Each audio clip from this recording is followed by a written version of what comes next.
Bom, pessoal, vou falar para vocês agora então sobre o ritual de mumificação, para a gente poder encerrar então a nossa matéria, tá? Como é que vai surgir esse ritual? Por que ele vai surgir? Os egípcios, eles acreditavam na vida após a morte.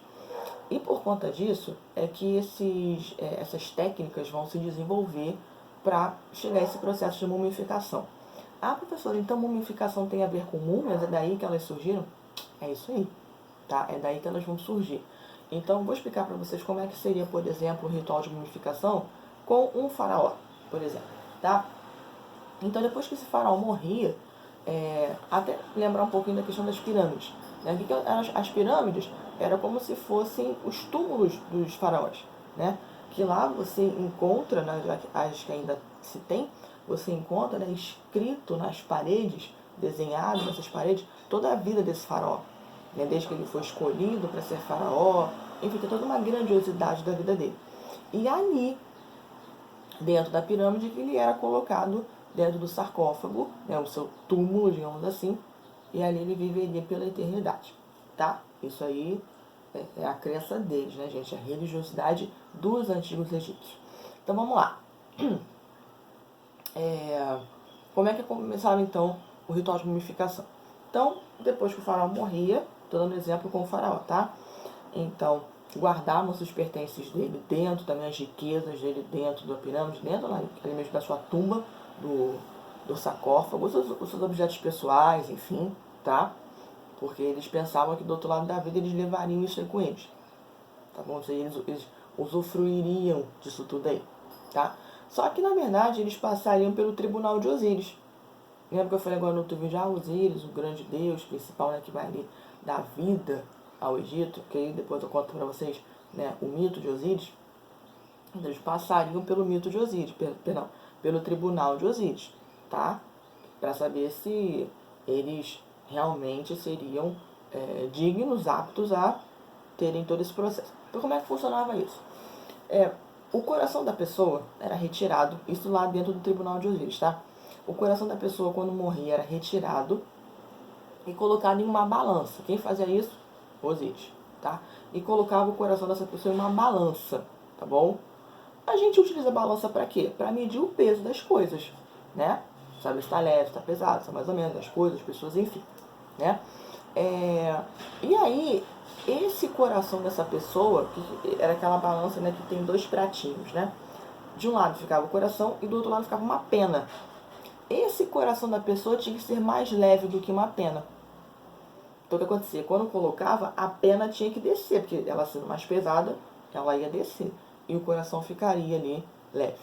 Então, isso aí para poder entrar, tá, gente? Esse processo todo era para poder entrar no mundo pós-morte, que era assim que eles chamavam, tá? Mas se fosse o contrário, o que ia acontecer? Se esse coração fosse mais pesado, né?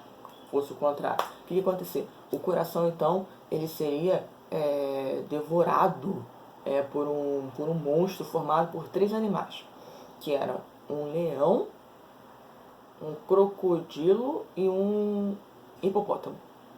Tá? Então era um monstro que devorava esse coração. O que significava isso, professora? Se o coração fosse leve, então dizer que a pessoa significava que a pessoa tinha sido uma pessoa muito boa, nunca teria feito erros, né, cometido erros, sempre ajudou, enfim, uma pessoa muito boa, tá? Se a gente for comparar a nossa sociedade, né, digamos assim, para quem acredita, né, quem é cristão, seria uma pessoa sem pecados, tá? Só estou fazendo uma comparação, ok? E se fosse o contrário, né? Coração pesado, então uma pessoa que teria muitos pecados, ou seja, uma pessoa que teria feito muitos erros, né, na antiguidade, enfim, não era digna de estar ali. Então, beleza, retirou o coração, passava por esse processo. Ah, professor, o coração então era leve. Ele então era colocado dentro de um pote com líquido para poder preservar o coração, tá? E aí depois o que aconteceu com todo o restante do processo? Então, além do coração, fígado e pulmões, né, as vísceras e os órgãos vitais eram retirados desse corpo, também eram colocados nesse pote, né, com esse líquido que preservava. Esse corpo, então, ele ia ser embalsamado, né? Então passava-se um líquido nesse corpo todo para ser embalsamado. Por isso que você tem até hoje as múmias intactas, né? Que você consegue ver os dentes, ainda alguns fios de cabelo, o corpo, né, no formato de corpo mesmo, por conta desse líquido que era passado no corpo delas, tá? Então, para poder embalsamar esses corpos. Então, Anubis, que foi aquele deus que eu falei agora há pouco, ele era o deus que embalsamava os corpos, tá? Ele também é conhecido por isso, porque ele que tinha esse trabalho de passar esse líquido, então, no corpo dos já mortos, né? E aí depois passava esse bálsamo, né? Com especiarias, tinha um cheiro muito bom, muito agradável. E aí depois envolvia esse corpo em faixas de tecido de algodão, que são esses tecidos, né? Essas faixas brancas, que são, digamos assim, a roupa, né? A roupa da múmia, tá? Que é o que a gente vê por aí. E aí nesses tecidos também, no caso falando do faraó, né? Eles escreviam a vida desse faraó. Tá? Então, era assim, muito, no caso dos escribas, né, que escreviam isso. Então, era tudo assim feito de uma forma muito detalhada, né, muito bem trabalhada para poder manter viva a memória dos faraós. Ok? E para a gente poder encerrar, então, a gente vai falar só mais um trechinho, que é sobre a questão da escrita. A gente vai ter dois tipos de escritas, né, que vão se destacar bastante. A cuneiforme, tá? Para as pessoas que eu já ouvi isso aí. Cuneiforme lembra um pouquinho lá que a gente falou dos mesopotâmicos, né? Aquelas plaquinhas de feitas... Desculpa. Aquelas plaquinhas feitas de... No caso aqui dos egípcios, a gente vai ser... Algumas vão ser feitas de barro mesmo, tá? De barro, em que eles escreviam, né, lá com a escrita cuneiforme, eles registravam, né, os fatos, enfim. Mas os escribas vão desenvolver também a escrita hieroglífica, tá, que era utilizada por eles. E nessa escrita hieroglífica, eles registravam, então, os acontecimentos, as leis, enfim, tudo que era super importante ali para eles, tá?